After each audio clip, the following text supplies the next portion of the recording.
नमस्कार साथियों, आप देख रहे हैं केशव सिंह वॉइस।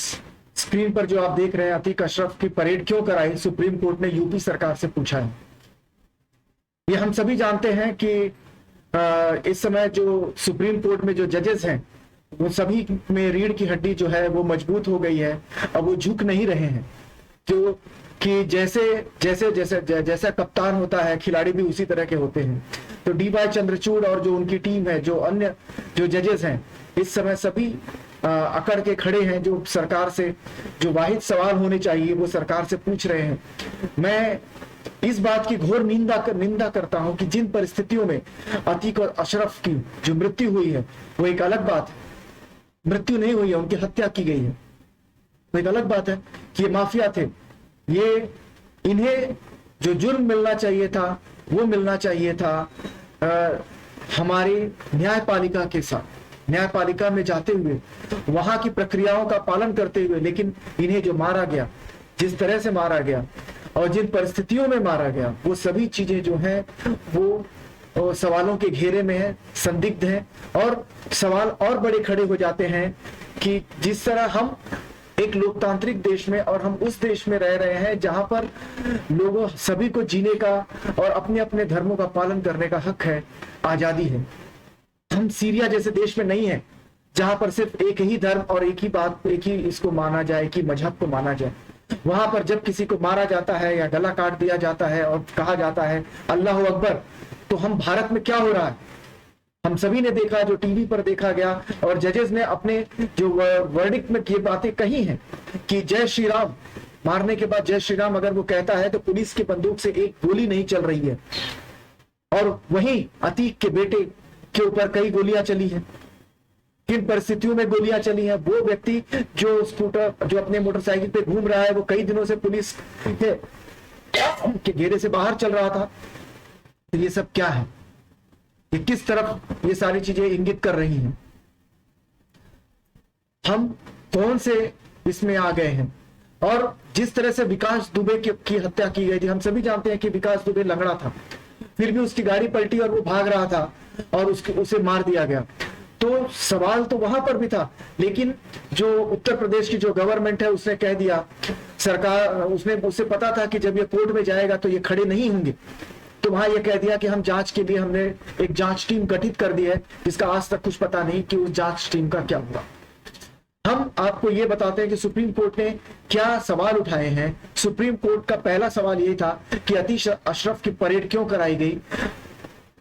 ये सवाल पूछा है। 15 अप्रैल की रात को पुलिस हिरासत के दौरान अतीक और उसके भाई अशरफ की हत्या कर दी गई। इस हत्या को तो तब अंजाम दिया जब मीडिया और अशरफ से सवाल कर रही थी। अतीक और अशरफ की पुलिस कस्टडी में हत्या की जांच की मांग को लेकर सुप्रीम कोर्ट में जनहित याचिका दाखिल की गई थी। साथ ही 2017 से उत्तर प्रदेश में अब तक हुए 183 एनकाउंटर की जांच सुप्रीम कोर्ट के रिटायर्ड जज की निगरानी में एक्सपर्ट कमेटी से कराने की मांग की गई थी। इस याचिका में जस्टिस एस रविंद्र भट्ट और जस्टिस दीपांकर दत्ता की बेंच ने सुनवाई की। उत्तर प्रदेश की सरकार ने यह सोचा कि ये जो दोनों जजेस हैं ये भी उसी समय के थे जब ये विकास दुबे का जब ये था मामला जब आया था, तब भी यही जज थे। इन्होंने सोचा कि अब मामला बच जाएगा, यहाँ पर हम बच निकलेंगे। लेकिन जब सुप्रीम कोर्ट के जज ही डी वाई चंद्रचूड़ जब इतनी इस तरह से पेश आ रहे हैं, सरकारों को किसी भी तरह की छूट नहीं दे रहे हैं, इससे इन्हें भी मजबूती मिली है। अब जो बाकी के जो 183 एनकाउंटर हुए हैं, याचिकाकर्ता ने इन सभी की जांच की मांग की है। क्योंकि पुलिस हिरासत में मौत कैसे, हमारी अपनी एक न्यायिक प्रक्रिया है, भले वो उस प्रक्रिया को दुरुस्त करिए, लेकिन न्यायिक हिरासत में किसी को मारना ये मानवता के खिलाफ है। कोर्ट ने हत्या की जांच के लिए सरकार की तरफ से उठाए गए कदमों पर हलफनामा मांगा है। साथ ही अतीक अहमद के बेटे असद समेत उमेशपाल हत्याकांड के अन्य आरोपियों के एनकाउंटर में मारे जाने की जांच के बारे में भी जानकारी मांगी है। कोर्ट ने राज्य की जस्टिस बी चौहान के नेतृत्व वाले न्यायिक जांच आयोग के रिपोर्ट के अनुसरण को उठाए गए कदमों के बारे में भी सूचित करने का निर्देश दिया है। उसने 2020 के विकास दुबे मुठभेड़ की जांच की थी। ऐसा ही एक गठित करके विकास दुबे की जांच को रफा दफा कर दिया गया था। जस्टिस एस रविंद्र भट्ट और दीपांकर दत्ता की पीठ एडवोकेट विशाल तिवारी की एक जनहित याचिका पर सुनवाई कर रही थी, जिसमें अहमद बंधुओं की हत्याओं का स्वतंत्र जांच की मांग की गई थी, जिसे लाइव टेलीविजन पर पकड़ा गया था और 2017 से यूपी राज्य में 183 अन्य मुठभेड़ हत्याएं भी हुई। तिवारी ने जस्टिस चौहान की उस रिपोर्ट पर भी सवाल उठाया है जिसमें विकास दुबे एनकाउंटर मामले में पुलिस को क्लीन चिट दी गई थी। सुनवाई के दौरान बेंच ने यूपी सरकार से पूछा कि हत्यारों को यह जानकारी कैसे मिली कि अतीक अशरफ को अस्पताल ले जाया जा रहा है। बेंच ने यह भी पूछा कि पुलिस अहमद भाइयों को अस्पताल में सीधे एम्बुलेंस से क्यों नहीं ले गई। यूपी सरकार की ओर से सीनियर एडवोकेट मुकुल रहतुकी ने जानकारी जोरदार तरीके से बेंच से नोटिस जारी नहीं करने का आग्रह करते हुए कहा कि राज्य सरकार 2 मौतों की जांच कर रही है। रोहतगी ने पीठ से कहा, यह व्यक्ति और उसका परिवार पिछले 30 वर्षों से जघन्य अपराधों में उलझा हुआ है। यह संभव है कि दोनों को उन्हीं लोगों ने मारा है जिनका क्रोध का उन्हें सामना किया है। यह एंगल हो सकता है जिस पर हम गौर कर रहे हैं। ये उत्तर प्रदेश की सरकार बचने के लिए ये बातें कर रही है। सीनियर वकील ने फिर कहा, सभी ने टेलीविजन पर हत्याएं देखी।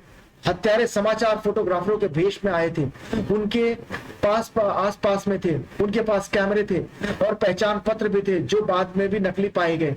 वहां 50 लोग थे और बाहर और भी लोग थे। इस तरह वे अतीक और अशरफ को मारने में कामयाब रहे। जस्टिस ने पूछा, उन्हें इसकी जानकारी कैसे मिली कि अतीक अशरफ को अस्पताल ले जाया जा रहा है। फिर रोहतगी ने जवाब दिया, अदालत के इस फैसले के कारण पुलिस हिरासत में किसी भी आरोपी को हर 2 दिन में मेडिकल जांच के लिए ले जाना चाहिए। ये हमलावर लगातार 3 दिनों से जा रहे हैं।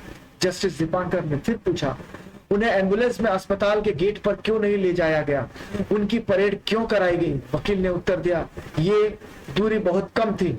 जस्टिस भट्ट ने कहा, आपके पास जो भी सामग्री है उसे रख दीजिए, हम इस पर गौर करेंगे। सीनियर वकील ने पीठ को बताया, सरकार द्वारा जांच आयोग के साथ ही राज्य पुलिस की विशेष जांच टीम नियुक्त की गई है। आयोग में 2 मुख्य न्यायाधीश, 1 अन्य न्यायाधीश, 1 पुलिस अधिकारी शामिल है।